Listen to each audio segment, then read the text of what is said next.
Actually, in my own journey, it was a big problematic question. Not the concepts, but what actually they're pointing to. Because I was under the assumption that I had to destroy the mind. And I even remember reading something one time that said, as long as you perceive the worlds, you're still not there. And at the time, this was a big problem. Because regardless of how deep the experience or samadhi recognition was, there was the freaking world again.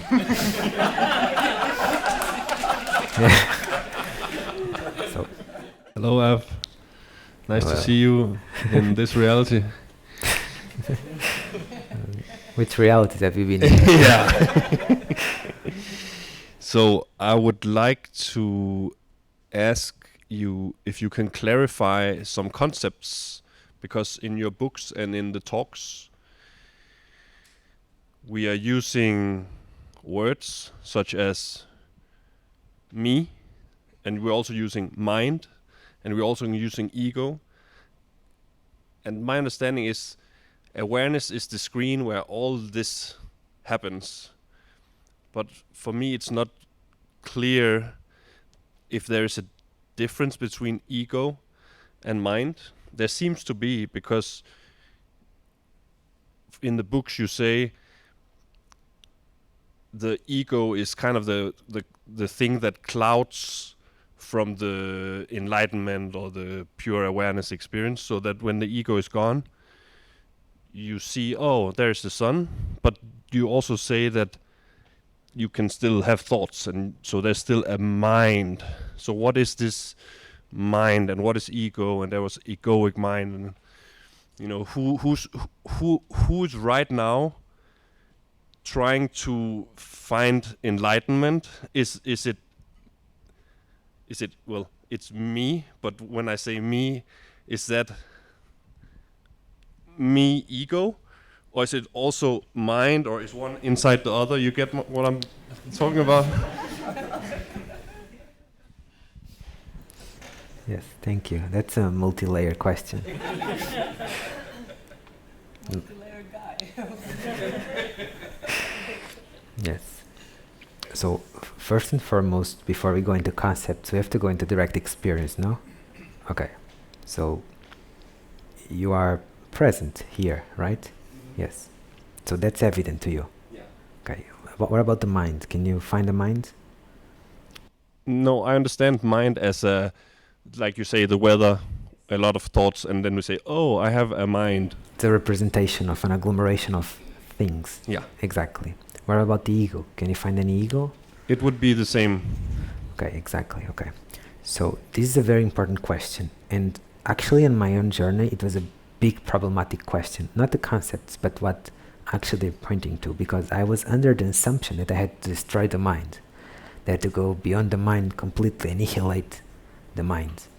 Manonasa, as they call it, and so on.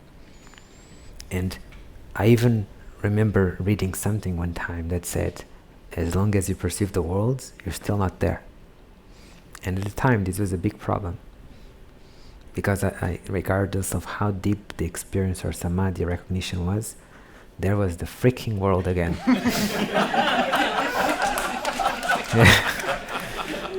So, yes, that's true. So I found myself like, I started to have like this taste for the world. It's still there. I need to get rid of it. Okay. Even teachings of Ramana Maharshi, which he did not write, they were originally spoken in classical Tamil or Tamir, very difficult to understand. You need poets and scholars at the time, which is different from normal, ordinary, present-day Tamir. Yes, and they were translated to English. Anyway, Ramana Maharshi starts one of his famous books. If I remember, it's called Uladu Narpadu, which means 40 verses on reality. And I think it's that one. And he says something like, because you see the world, here's the teachings. That's how it was translated. And I'm like, oh, okay, I see the world, so this is for me. And I was waiting for the world to go away. So I thought I had to destroy the whole mind, because the world and the mind, they're one. They merge together. When you wake up in the morning, the mind and the world, the mind and the world is basically the same. You need like if you find a dead body, the dead body is not perceiving the world. It's the mind through the senses. Okay, so the mind is not to be destroyed. There was a point in my life where I was trying really hard to destroy it, and I was starting to forget so many things. It's like my memory is not good. Oh, I remember I could not discern things. I could not discern things. Like I could not. My discernment was getting clouded. So I was having a seamless experience of manifested reality where I could not distinguish where one form ended and the other form began. And if I'm living in a cave like Ramana, that's great. But I wasn't. And my wife didn't like it. So, yes. So I started to understand that, like, okay, I cannot, and I don't want to destroy the minds. And I was heavily influenced by those teachings. And of course, I'm still very grateful for them. And I started to see, wait a second, the mind is not the problem. Because if I want to plan anything, or if I want to do calculations, or if I want to remember something, I need to use the mind. So why would I destroy the mind?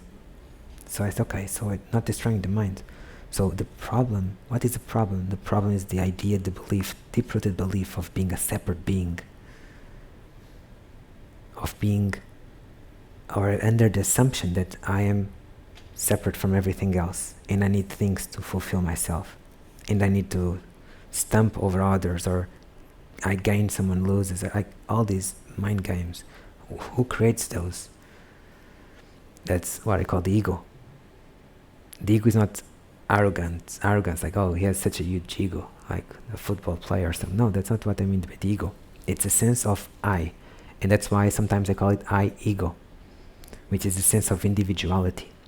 So after trying to destroy the mind and almost destroying myself, I tried to destroy the ego, the I, yes?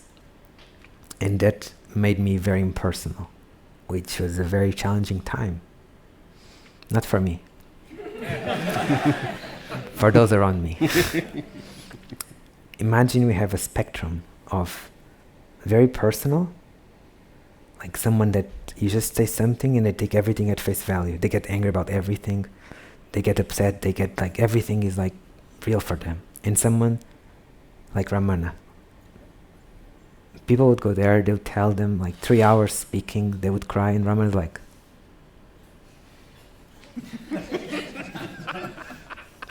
and then they go away. People go away happy. That's very impersonal. It's not good for a relationship. Yes? Okay. So I went from very personal to very impersonal. Extremely impersonal. Too impersonal. So I started to realize, wait a second. Very personal is very strong I. Very impersonal is basically no I. No I is not functional. I become dysfunctional. So I started to understand a lot of these spiritual teachings of the past, from Shankara, from his Guru Govinda, from his Guru Gaudapada, sometimes from Ramana Maharshi a little bit. They come from the eastern side of the world. And unfortunately, sometimes the eastern side of the world experienced a lot of poverty, a lot of situations which were difficult and challenging. So when you look and you only see,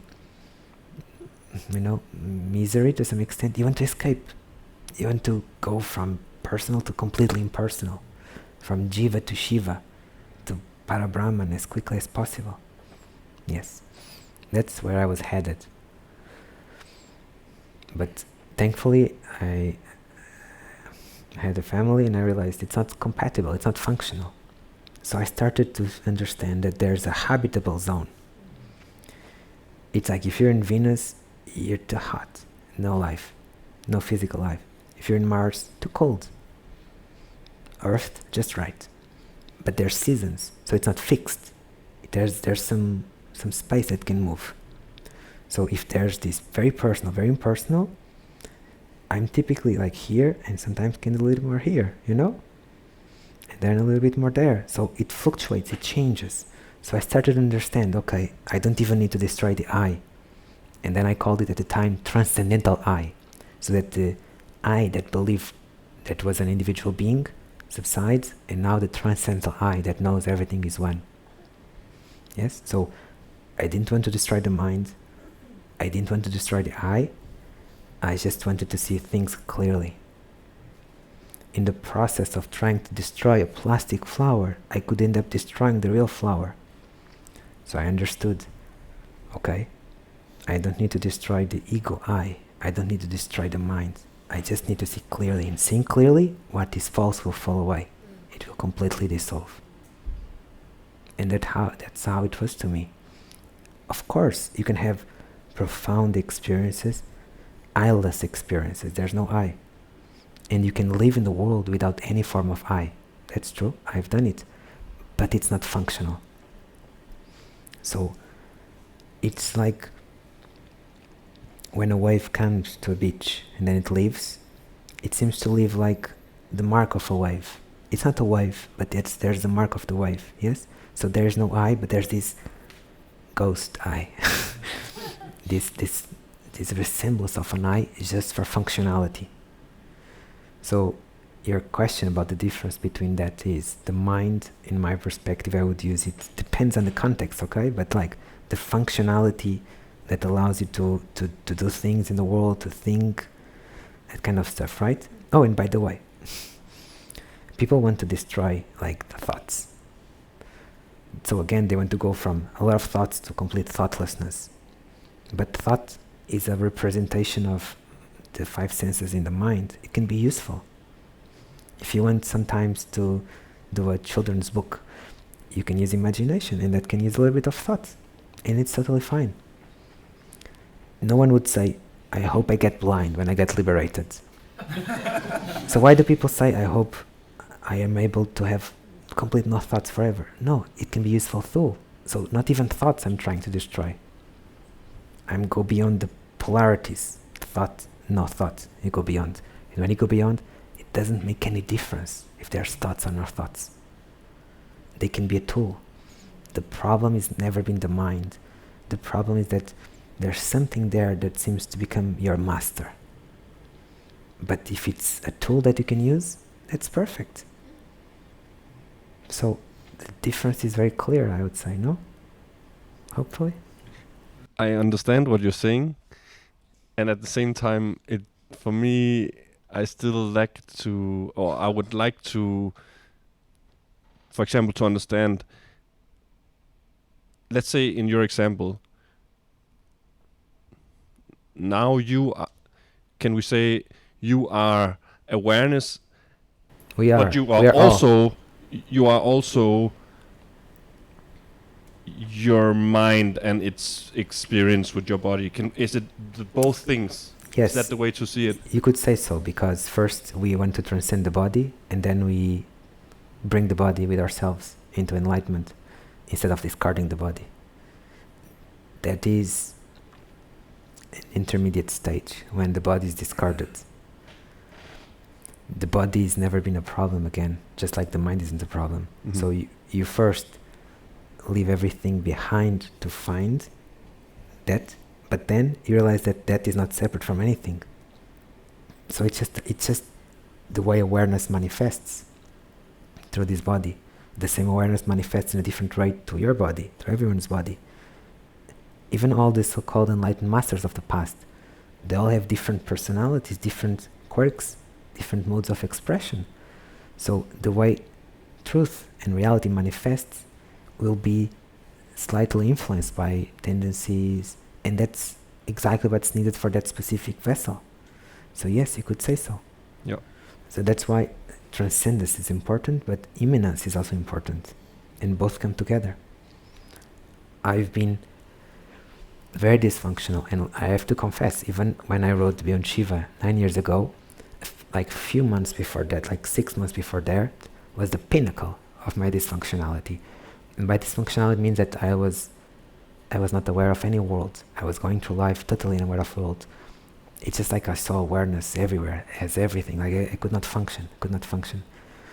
And then I had to kind of make a transition and understand that if I'm rejecting the world, not rejecting, if the world's like, okay, if liberation meant that it brought some sort of limitations to my experience, that would not be liberation. That would be liberated in one way, confined another way. It has to be multidimensional. And that helped me understand at the time. I have to be free in every dimension, not just like transcendental one, so to speak. And that's a huge problem in spiritual teachings, by the way, because they just focus on like getting out of here, going beyond. Yeah, so we want freedom from manifest reality and in manifest reality, both simultaneously as one. Yes, this is very important. I find, I'm going to be honest, I find that nowadays the modern non-dual teachings are slightly curving a little bit more in that direction, which is good. Instead of that more like ascetic, like monk, discipline, cave type of approach, which I am so grateful for all these teachings of the past. But like I said in the first day, I don't feel like we need to lean on those authorities anymore. I feel like we have our own capacity for immediate recognition and to speak from there, to live from there. I'm all for spiritual traditions, but they all come with their own sets of dogmas and limitations. And the problem that I've seen is when you go into one of these retreats or teachings or something, they kind of ask you to embody the whole thing. And it comes with its own set of narrow views. Instead of just like, this is good, I can allow it to be part of my journey. And this is good, and this is good from different ones. Instead of just like, no, I'm a Kriya yogi, and that's why I'm special. No. Yes? So I find a more open, boundless perspective and approach to teachings, more geared, not just toward the supreme, but also toward the mundane, the ordinary. And that's why sometimes even I call it like ordinary beyondness or sacred mundane. And that's why the last chapter in Liberation Gita is like eating croissants and so on. Yes. So that's I feel like when you go to the transcendental, you just come half circle. Then you need to complete the other one. And that's why, by the way, in the Awakening Minds films from Dan Schmidt, Bill Free and Life, when they talk about the 10 ex-ordering bulls from Zen tradition, the 8th one is only dissolution. It's not 10th one. And yeah, I was stopped at the 8th at the time, back in the day. And I would say that the 9th and the 10th is what allows the coming back. It's not the coming back, but it's the greater revelation. I would say the Buddha was right from the beginning when he said it's like the lotus flower in the world, but kind of not beyond, not kind of of the world, but in the world, yes? And by the way, I'm so grateful for society. Sometimes I say like, oh, the society tries to tame you, and it's like, tries to remove your wildness, your creativity. It's like a greenhouse instead of a wild forest, which is true. But at the same time, society allows you to have a wireless microphone in your hand. And that's wonderful, no? So we should not be dogmatic about anything. About open to everything is the best way. Even when I talk about dogma, I'm not talking about like religious dogma only, but it's these fixed perspectives that are limiting beliefs. Yes? Thank you. That was very helpful. Thank you. So glad. Thank you. No, thank you. I remember you wanted to talk on the last satsang and you stayed to the end. And then you didn't talk. You said, oh, I ask later.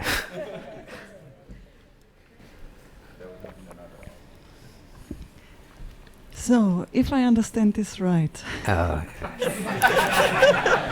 this is a good start, right? yes. So, the body appears in awareness, right? Like sensations. You tell me. Look into your experience. What is the body to you?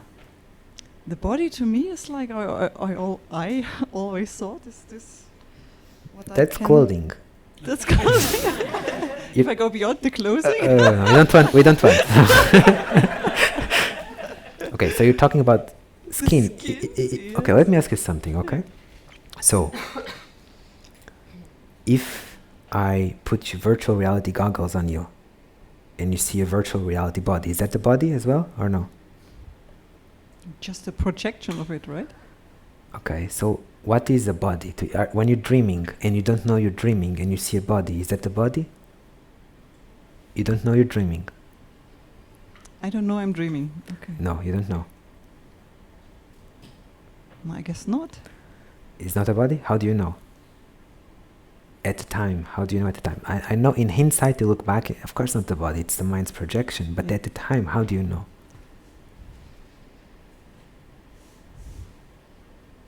I guess I don't know. You don't know. You assume it to be a body. Yes. So just because there's visual perceptions and shapes and sensations, and we create because of depth, we call this body, this specific shape.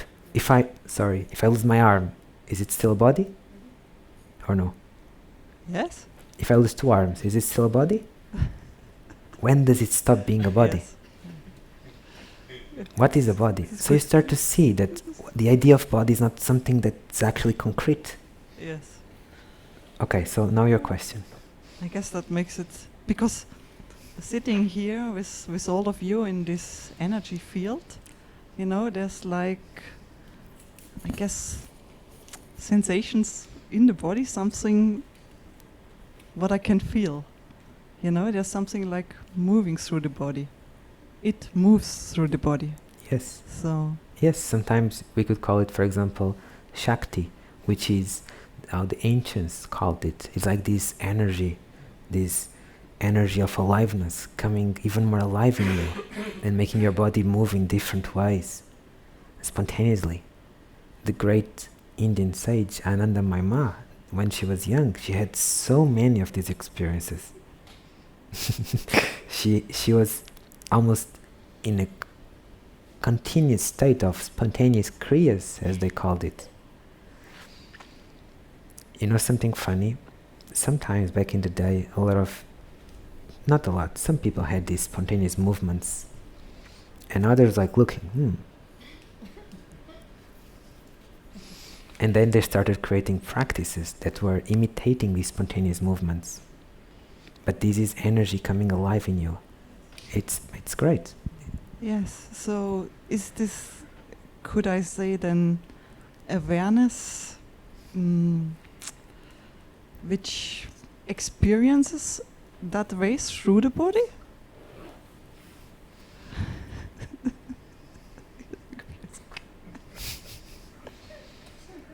Who are you, by the way? That question already came to me in 2005. Because you're talking about awareness, this is like a distant cousin. Yes. I guess that's the problem, right? Yes. What experiences things? Does this box experience this towel? No. You need awareness to experience things. So, of course, it's awareness which experiences things, while simultaneously never experiencing anything. Oh, okay. It experiences. Experience is not separate from awareness. Experience is awareness unfolding to itself, as itself. Oh, okay. Like you put two like curved mirrors on each other, and they reflect infinity. And you can say this mirror is separate from the other, or you can say this is all infinity playing out. The body, the idea of the body is not outside of awareness. It cannot be. Is the shape of your body outside of awareness? No. No. Are the sensations that you can feel as your body outside of awareness? No. Okay, thank you. So they have to be in awareness. Is there anything in your body that you can tell me that is seemingly outside of awareness? Can you please repeat the question? Yes. Is there anything in your body that you see as being outside of awareness? No. No, because if you would be able to see it, you'd be aware of it. So it had to be subsumed into awareness. Yes. So everything that you're able to perceive is appearing in awareness. It's very simple. Awareness is like the sunlight being refracted to a million other lights, each light believing itself to be an individual one. And when you kind of trace it back, you find the source point of the sun, which is the same light for everyone. So if everyone holds a mirror and have a flashlight, everyone will reflect one flashlight. And everyone may believe these are individual lights. And you could say, conventionally speaking, they are. But fundamentally speaking, they are not. They're reflections of one light. Okay, I just had a realization. There's nothing outside of awareness, because awareness is. Yes, that's so true. Thank you. Okay, thank you very much. Let it sink deeply into you. Let it settle. Let it dance. Let it do what it wants to do. Thank you. Thank you. Thank you very much. Thank you, everyone. Thanks, everyone. It's great to be here. We are very grateful to have you here. Sometimes, because our mind's tendency is always to externalize, to see things seemingly outward, it may seem like awareness is something separate. That's not possible. Thoughts, which are subtle, to sound, which is a little bit coarser or grosser, they're both perceptions. Everything is perceivable. Everything is content. In the beginning, we create a distinction between awareness and content until they just don't have any distinction. If there is a sense of self, there is a sense of not self. This is not self, this is not self, this is not self, this is the self. Nothing else is the self. But when you are in awareness, the limitations of being here, they start to become more diluted, more diffused, and they start to gently fade away. But you'll naturally revert back to the confined way of experiencing, because it's just habit. So that's why you need to spend time and nourish that recognition, so it becomes your normal way of behaving and living life. And that's what I call natural state. It's not that one is better than the other mode. Both are valid. If you want to suffer, you choose the confined one. If you don't want to suffer, you can choose this one. Yes?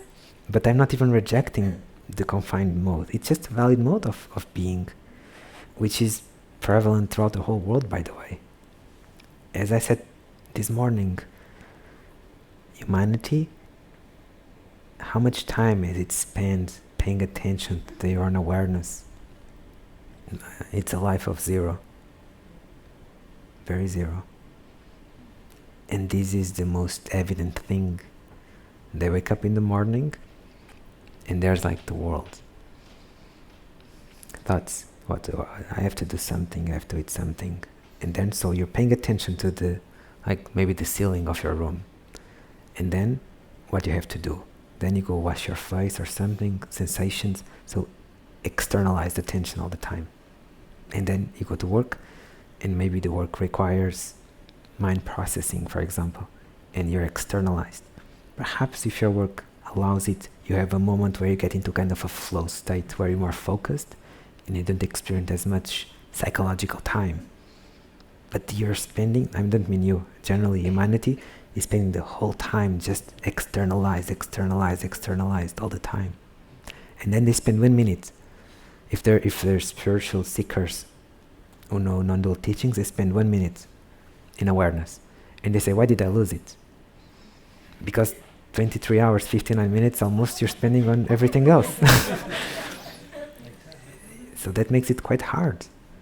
Yes, and I mean 1 minute because I've seen people, which is unfortunate, but it happens, where they practice for 1 hour, but 59 minutes they're spending settling the mind, fighting, in just like 1 minute. a few seconds here, a few seconds there, maybe between breaths, between thoughts or something where they tap into awareness.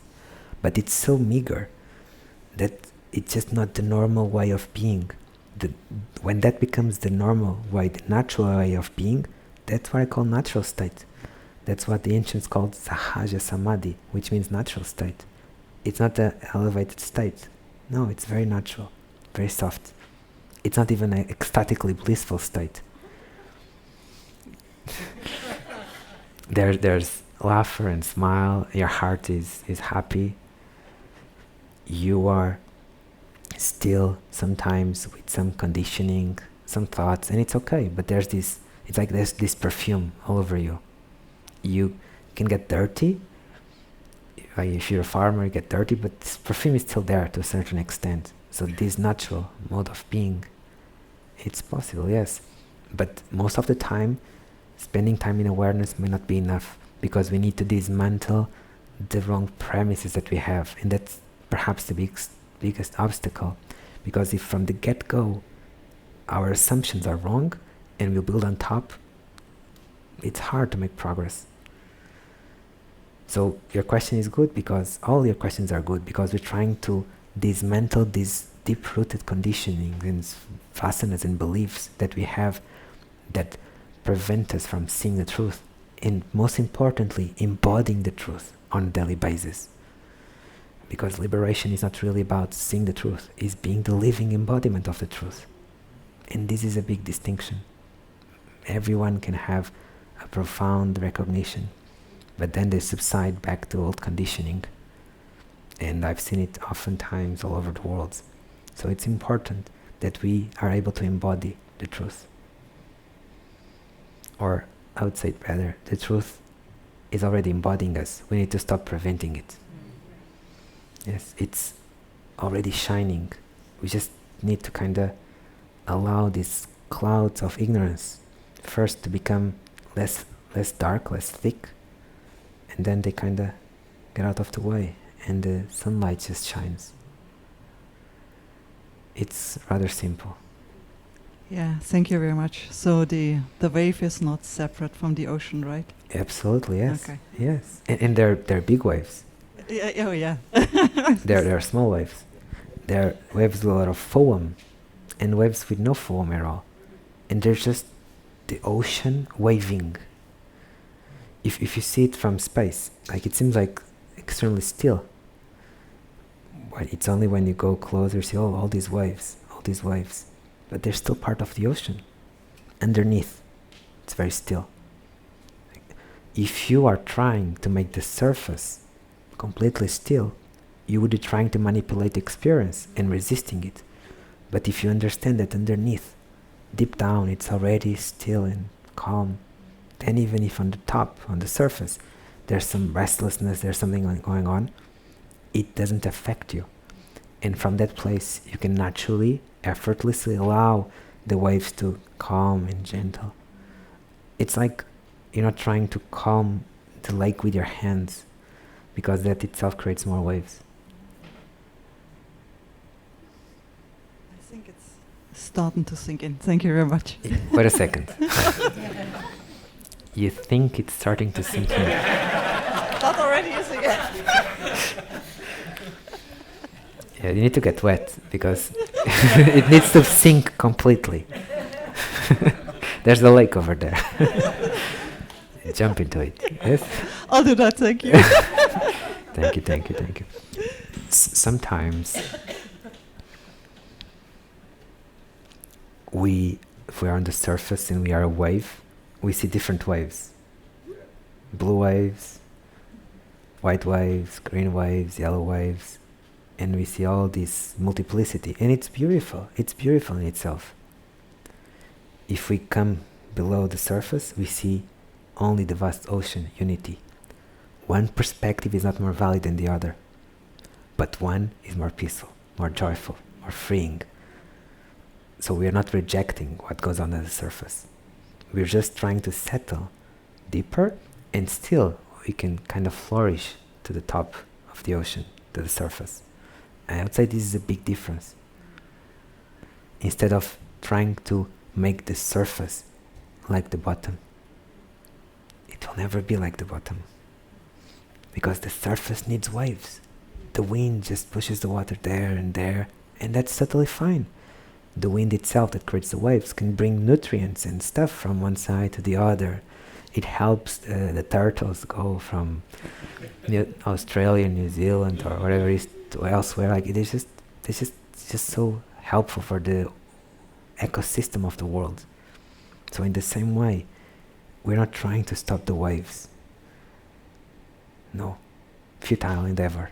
We're seeing the depth of being, depth of who we are, and from there's a natural harmonization of the wave dance. But sometimes it may be a little bit stronger, and that's okay. Sometimes it's a little bit gentler, that's also okay. But we hopefully have stopped trying to be the one that dictates how it should be.